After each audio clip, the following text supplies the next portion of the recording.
It must be conference season, not political party conferences, but medical conferences. I see that Pulse has just done its Pulse Live big day, and one of their key speakers was Jeremy Hunt, ex-Health Secretary. He's been reflecting on the state of general practice and come to the conclusion that one of the key things we need to do is bring back the joy to the profession. We need to make it fun again. There's a certain irony from this, given that this was the man responsible for QOF and CQC, but he does have a point. When was the last day you came home from a day in general practice and thought, that was fun? Boy, I cannot wait to do that again. 11-hour days and patients moaning it's taken a week to get an appointment does sap the pleasure out of things. Of course, the workforce crisis has a big part to play in this. It's the key feature of this month's BJGP. They've really nailed being topical over the last few months. But despite the rhetoric, there is no easy solutions here. So in the absence of being able to magic up the 5,000 GPs that Jeremy Hunt tried to a few years ago, maybe there's some other ways we can put some fun back into the profession. How about uniforms, which are clown outfits? Bells on shoes? Comedy noses that go honk? Don't fancy that? What about drinking at lunchtime, or maybe the equivalent of the Graham Norton big red chair in your consulting room? I know some friends who would suggest having an emergency cat on standby.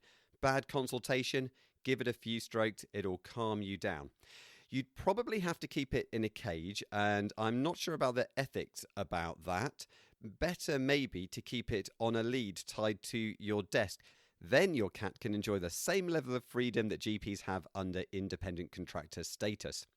If you're getting a cat to stroke, why not go even further? Why not go full evil villain and get a pool with a shark in it? That could speed up consultations when they feel like they're going a bit wrong. Or we could just adopt the LMC suggestion of working 9 to 5. What a way to make a living. That would make our working lives fabulous. I'd get 4 hours of my day back. Of course, patients camping outside the practice, Wimbledon style, waiting for an appointment, would be a bit of a buzzkill. So for fun, I think we're back to the cat. Emotional thermometer on the rise. Time for a stroke. Come here, Mittens. Oh, the bloody thing scratched me. Whose cat are you anyway? Property of one Jeremy Hunt? I thought there was something fishier than your dinner about all of this talk of fun. Never trust a politician. It's Friday, the 6th of May, and this is the Hot Topics podcast.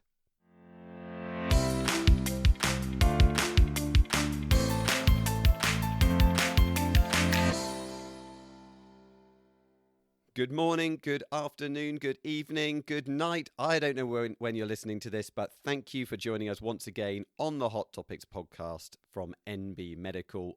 As usual, I am Neal Tucker, here to take you through the next 20 minutes or so of news, opinions, and new research in primary care. While I remember there are lots of interesting things coming up with NB Medical in the next couple of weeks, did you know that World Asthma Day was earlier on this week?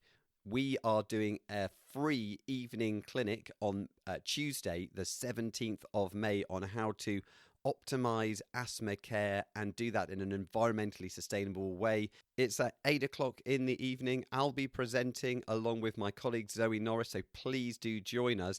And linked to that, today on the podcast, at the end, we're going to have a fantastic interview with two brilliant doctors, Aarti Bansal, who is a co-founder of the Greener Practice movement, also one of the authors of a new Asthma Toolkit, which we'll be discussing in that free clinic. Also, Veena Aggarwal, who is currently doing a fellowship with NHS England and Greener NHS, and she's going to be talking a little bit about their roles in making general practice more sustainable. But first, we're going to have a look at some of the research. So this week, we're going to talk about a couple of JAMA papers asking whether home blood pressure monitoring is helpful for earlier identification of hypertension during pregnancy. A paper in the BMJ about PCSK9 inhibitors and ezetimibe for cardiovascular risk reduction. And then just a little think about something that sounds really maybe a bit beyond the remit of general practice, but I thought was quite interesting. And that's a New England Journal of Medicine paper on some biological agent for alopecia. Okay, let's kick off with this paper in JAMA. So if you are a pregnant woman and you develop hypertension, then that increases your risk of a number of complications, also increases the risk of fetal complications as well. One of the most serious things for the woman is if it was to progress on to pre-eclampsia, that's when people can get really, really ill. In these two linked papers, they ask the question, does self-monitoring lead to earlier detection of hypertension during pregnancy compared with what we do in usual antenatal care? So this was published in an American journal, but the study was actually conducted in England, 15 maternity hospitals through November 2018 and October 2019. They recruited women at 20 weeks of gestation, and they were identifying those who were either at higher risk of preeclampsia or those who already had existing chronic hypertension or who had developed gestational hypertension. They randomized them to either blood pressure self-monitoring with telemonitoring and usual care, or usual care alone, looking for the time to first recorded hypertension measured by a healthcare professional. The short answer is it doesn't appear to be beneficial. So the average times to identification of hypertension was very marginally quicker in the self-monitoring group. We're talking like a day and a half on average. That didn't reach statistical significance, unsurprisingly. Even if it did, hard to argue that that would make clinical significance. Perhaps this is not such a surprise. In the latter stages of pregnancy in the UK, women tend to have quite a lot of monitoring. They're already having blood pressure checks every few weeks. The addition of home monitoring isn't going to speed diagnosis of hypertension up very much. It would be easy to dismiss the negative finding to this study and consign it to the hall of researchers' dusty corner where no one goes and looks ever again. But I think perhaps the question being asked could be reframed, and with the pandemic, this has become more important. It's not so much would self-monitoring add anything on top of usual care. What about if you couldn't do usual care? What if you didn't get that check every 4 weeks of your blood pressure? What if it's nothing to do with the pandemic, but you're just in a resource-poor setting in a country where they don't have great antenatal care? Could self-monitoring, perhaps beyond blood pressure as well, be a safe alternative to having regular antenatal visits? We don't know that from this research, but that would be a really interesting question to ask. On to the BMJ next, and their headline piece of research this week is it's a systematic review and network meta-analysis of PCSK9 inhibitors and ezetimibe with or without statin therapy for cardiovascular risk reduction. It asks an important question.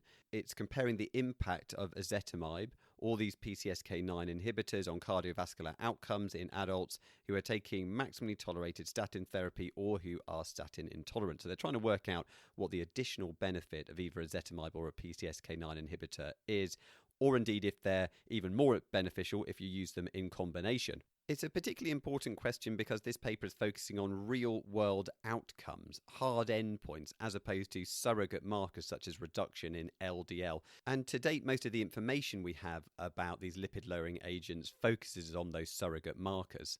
It asked quite a simple question, and then it's a triumph in making research seem really complicated, because it then goes on to have a rapid recommendation in its practice section. That's where it's trying to translate the information into the real world, into clinical decision making. It gives 8 different patient scenarios, each with multiple drug options, and then it loses me a bit, I'll be honest. Why not keep things simple? Whatever happened to inclisiran? I thought we were going to be able to get rid of PCSK9 inhibitors and just do this 6-monthly injection in general practice. Death by bureaucracy. Between the RCGP and the BMA, they seem to have thwarted NHS England's evil genius to save the UK population from cardiovascular disease, bring on stroking of the cat in the shark-filled pool. Anyway, back to the research. So the first problem we've got as people trying to understand this research is it's a network meta-analysis. So that basically means it's impenetrable to anyone other than the actual researchers. It includes 14 trials, 83,500 patients who are either on statins or statin intolerant, and then given the addition of ezetimibe or a PCSK9 inhibitor, or both. And of course, this being a network meta-analysis, what they're doing is they're using that statin group as their sort of baseline and comparing the relative merits of ezetimibe, PCSK9 inhibitors, or both against that baseline. The main outcomes they're looking for a variety of cardiovascular outcomes like MI and stroke, and of course cardiovascular death and all-cause mortality as well. They then further categorised the patients by their baseline cardiovascular risk. Are they low, medium, high, or very high? The easy conclusions is that ezetimibe or PCSK9 inhibitors may reduce non-fatal MIs and stroke in adults with very high or high cardiovascular risk, even if they're already receiving maximally tolerated statin therapy or if they're statin intolerant. You did not see these benefits in those with low to moderate cardiovascular risk. Neither additional agent improved all-cause mortality or cardiovascular mortality. Then we get to the really complicated bit about adding in both agents and which way round you do it. So adding ezetimibe to a PCSK9 inhibitor plus statins didn't seem to improve things. Adding a PCSK9 inhibitor to ezetimibe and statins led to a small reduction in stroke of around 1%, but no other benefits. Can we therefore conclude that PCSK9 inhibitors are more effective than ezetimibe as the initial add-on agent? You'd really hope so, given that the PCSK9 inhibitors are about £4,000 per year or thereabouts. Perhaps good news then that the authors conclude PCSK9 inhibitors seem to have the highest absolute reductions in myocardial infarctions and strokes when added to background therapy, followed by ezetimibe. Bottom line, if you're at high or very high cardiovascular risk and you're not meeting your targets on statins or you can't tolerate statins, then either of these agents is a good option for trying to further improve your risk. I'll put a link in the podcast description to the BMJ Rapid recommendations. Have a look at it, see if you can figure it out for me, and then do get in touch. Remember, you can email on hottopics@nbmedical.com. You can get us on Twitter at GPHotTopics and find us on Facebook as well. On to the last piece of research, and we're looking at this New England Journal of Medicine paper on baricitinib for alopecia areata. It was only the next day after seeing this paper that my mind flicked to the Oscars and Will Smith whacking Chris Rock because of his comments about Will Smith's wife who's had really bad alopecia. And alopecia is one of those conditions that doesn't get much recognition. It isn't going to kill you, but we probably underestimate the profound psychological trauma that bad alopecia can have on many of our patients. It would be fabulous if we could actually help this group, but beyond just getting them to rub some placebo steroid into their head, there's basically nothing that we can do. Step in this new age of biological agents and all of a sudden we have some hope. So baricitinib is a name that you might recognise. I mean, I say that loosely. I have to say I'd forgotten about it, but it's been used in COVID. It's an anti-rheumatoid drug. I think you still use the phrase that it's a biological agent, but specifically it is an oral, that's a good start, selective reversible inhibitor of Janus kinases 1 and 2. Are you up to date with your Janus kinases? I am sadly behind, but the paper helpfully suggests that the drug may interrupt cytokine signaling implicated in the pathogenesis of alopecia. So far, so good. This was a phase 3 randomized placebo-controlled trials. They looked at a higher dose of baricitinib, so 4 milligrams, a 2 milligram dose or placebo, and the primary outcome measure was reduction in SALT score to 20 or less at 36 weeks of treatment. What's a SALT score? Well, in this context, it's the severity of alopecia tool. So it's scored out of 100. 0 is no scalp hair loss. 100 is complete scalp hair loss. And the study was recruiting people who were at baseline scoring above 50. They managed to recruit 1,100 patients into 2 trials. I don't quite know why they split it into 2 trials.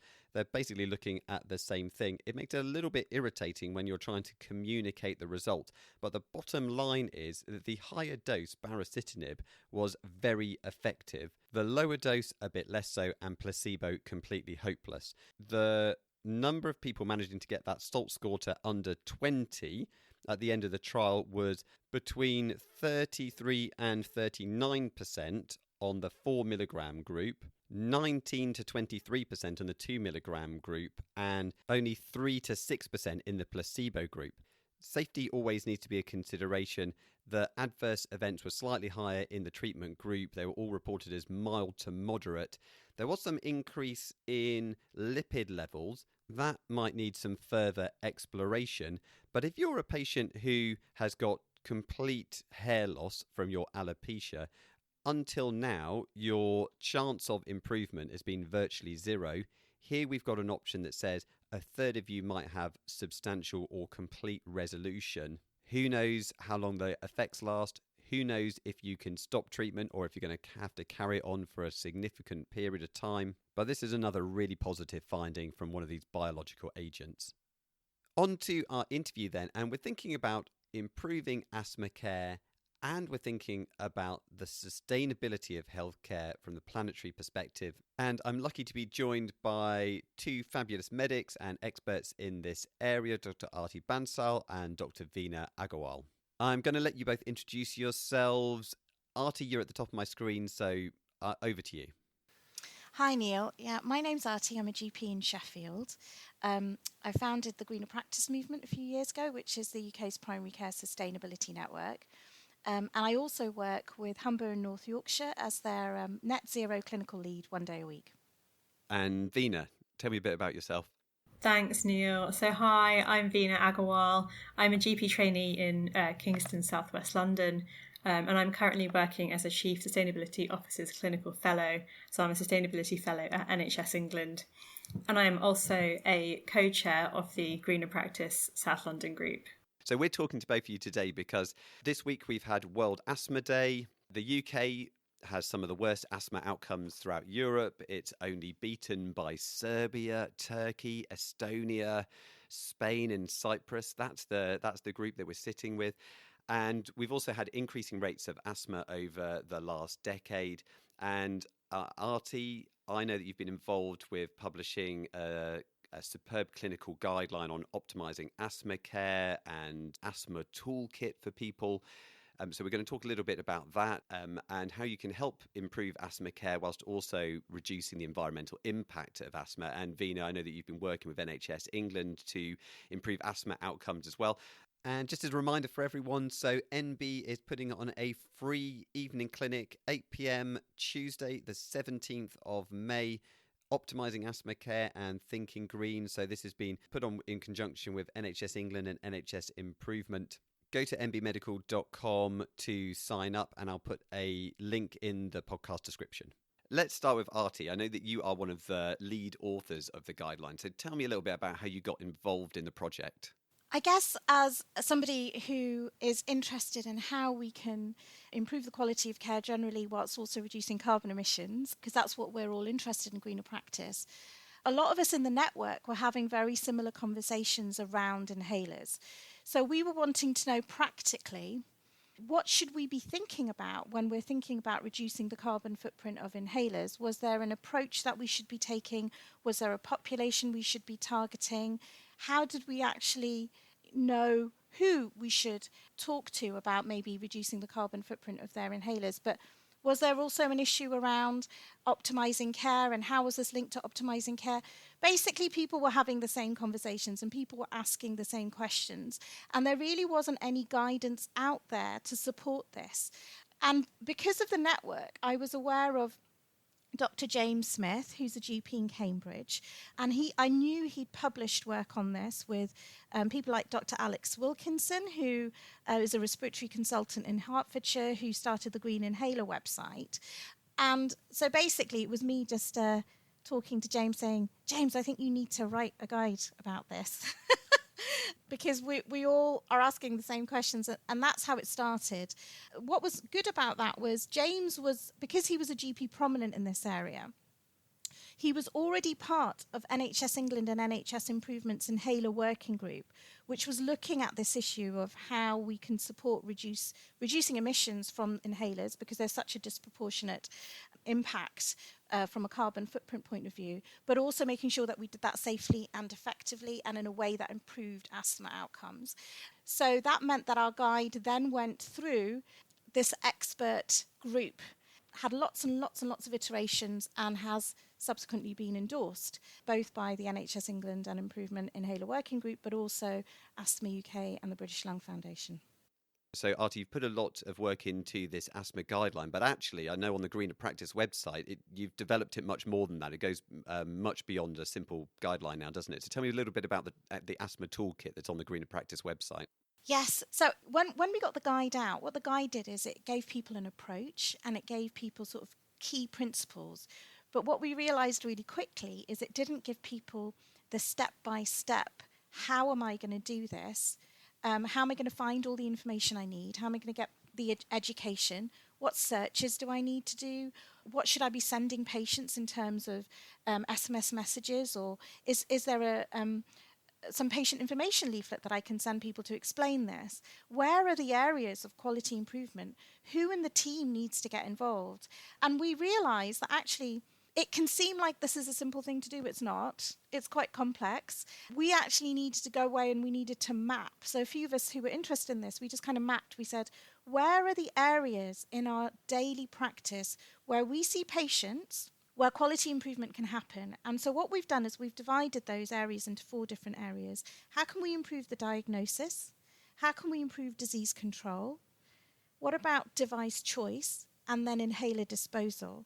And we've put together quality improvement projects in all of these areas.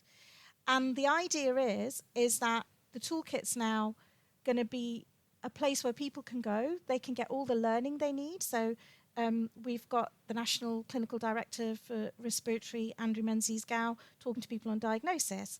We've got Alex Wilkinson talking to us on device choice. We've got a fantastic video from the Executive Chair of the Primary Care Respiratory Society, Carol Stonham, talking about the approach, actually demonstrating the approach of optimizing care first, then talking about inhaler technique, then looking at device choice. So hopefully it's going to make it possible for people to achieve those IIF indicators safely and effectively, and we're going to achieve both high quality and low carbon asthma care, which is what the toolkit's called. With your asthma hat on then, what do you think are the main issues in how we're providing asthma care in the UK at the moment that might account for some of those poorer outcomes that we've been seeing?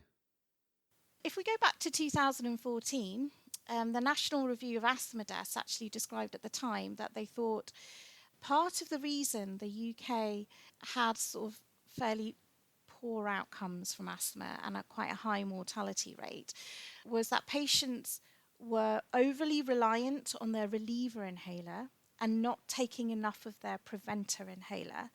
Now, if you're using more than 2, so 3 or more is the guidance, then you've got a higher risk of asthma attacks, you've got a higher risk of admission to hospital. But then I think there's also an issue about which inhalers we've been prescribing in the UK. 70% of the inhalers that we prescribe are pressurized metered dose inhalers. So they're those aerosol spray inhalers, they're the puffer inhalers.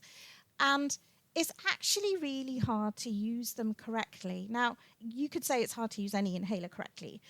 The coordination required to press your inhaler down and take a slow and deep breath at the same time, if you're not using a spacer device in particular, it's not easy. And a lot of people get that wrong. In fact, the majority of people are making critical errors. Now, there was a drive to get everyone to use spacers, but in the real world, most people don't use their spacer device. Right? And so I wonder as well whether, partly because we've tended to use a lot of metered dose inhalers, inhaler technique's not easy with that. And so it may be that people are just not getting the medicine in to where they need it. It's quite stark that there are a few countries, particularly in Europe, who have better asthma outcomes than we do, who are prescribing the majority of their inhalers as dry powder inhalers, isn't it? Some people might be worried that switching people from metered-dose inhalers to dry powder inhalers may actually negatively impact people. But when you're using them in the right person for the right reason, that's not the case. It is absolutely important to make the distinction between population level and patient level. So at population level, I think we can be really confident that there's no correlation between the type of inhalers that we're prescribing and the outcomes at country level. If anything, there's a trend towards those countries that tend to use more dry powdered inhalers having better outcomes. But there's no real correlation. So at a population level, I don't think we need to worry about switching towards dry powdered inhalers. But at an individual patient consultation level, it very much depends on the patient that you've got. Not everyone's going to be able to use a dry powdered inhaler. The dry powdered inhaler technique is the quick and deep breath that you take in. You don't have to coordinate it. You just prepare your device, however you prepare the different dry powder devices. And then you're taking a quick and deep breath in. That kind of fits most people's inhaler technique anyway, the one that they're using with the metered dose inhaler, but not everybody can do it, and not everyone can do it when they're having an attack, for instance. So it's not going to suit everyone, but it can suit a large number of people. At an individual level, it's a shared decision-making process with that patient. And over the last 2 or 3 years, there's been quite a lot of awareness raised about the environmental impact, so the carbon footprint of metered dose inhalers, which is significant, whereas dry powder inhalers have a very low carbon footprint. But I guess what you're saying here is being environmentally friendly, it's not simply about swapping people from metered dose inhalers to dry powder inhalers. No, absolutely not. And actually, the best thing that you can do generally for the environment when it comes to healthcare, not just for asthma, is to make sure people are as well as possible. So any long-term condition, if people have their condition well controlled, they know what to do, their care is optimized, that's almost always going to be the best thing you can do from an environmental point of view as well. Asthma is no different. And the biggest bang for our buck is to make sure that we improve the quality of the asthma care that people have, we improve their control. But yes, inhalers metered dose inhalers, I should say, do have an outsized environmental impact because the propellants in that puffer device are hydrofluorocarbons, which are really powerful greenhouse gases. So they're 1,000 to 3,000 times more powerful than carbon dioxide, which is why even though they're a very small proportion of our prescribing, in primary care they account for 20 to 25% of our prescribing carbon footprint. And that's why NHS England, or greener NHS I should say, has sort of singled out inhalers as an area for us to look at.